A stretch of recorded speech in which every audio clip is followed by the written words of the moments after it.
chuan vô can cờ xóa lá chu ngày chỉ na can tuar te câu la an xóa liao a kan long tuk mi pha le na hi nu le pa ni lam ding mu sa ting kan si an zul ding lam kan pu sak lâu chu miệt khi ta chan kan pan te la bôi ba ta chua râu sung kan pha le na hi kri pha nun sia za he an chan na ting a nu le ba kan chuan vô a si an lâu liao an zul ok lam chon pia ku si an no pati ka an pial tak ti lai lo pha le chon pia kan ria na si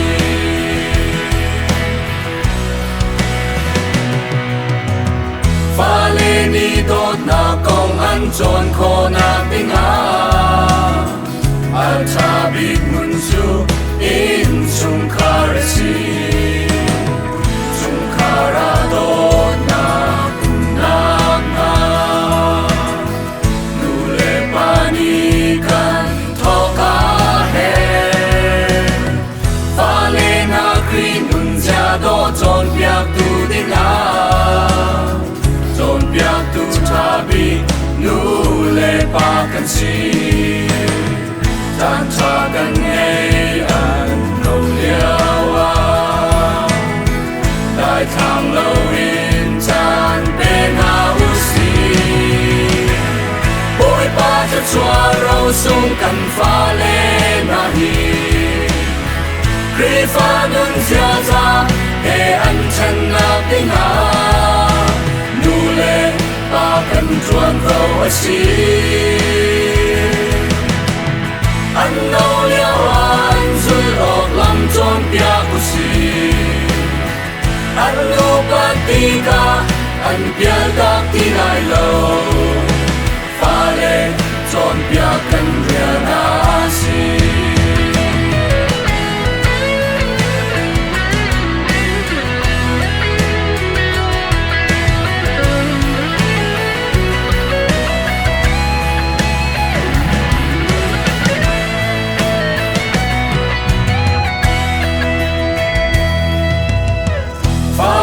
hi bôi pa xin in kan hu mi an si bôi pa thật xóa bếp mi râu sung lôi an si bê tu pa chian thầy ter na ka nu le pa kan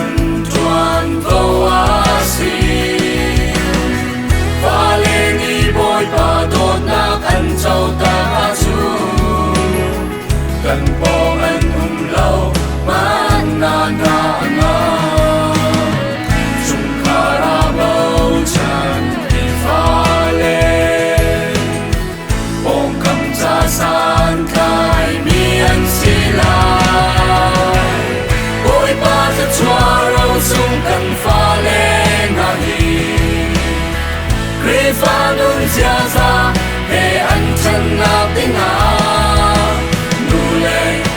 kan chuan vô a si an lâu liao an zul ok lam chon pia ku si an nu pati ka an pial tak ti lai lo pha le chon pia kan ria na si bôi pa cha chua râu sung kan pha le na hi kri pha nun sia za he an chan na ting a nu le pa kan chuan vô a si an lâu liao an zul ok lam chon pia ku si an nu pati ka an pial tak ti lai lo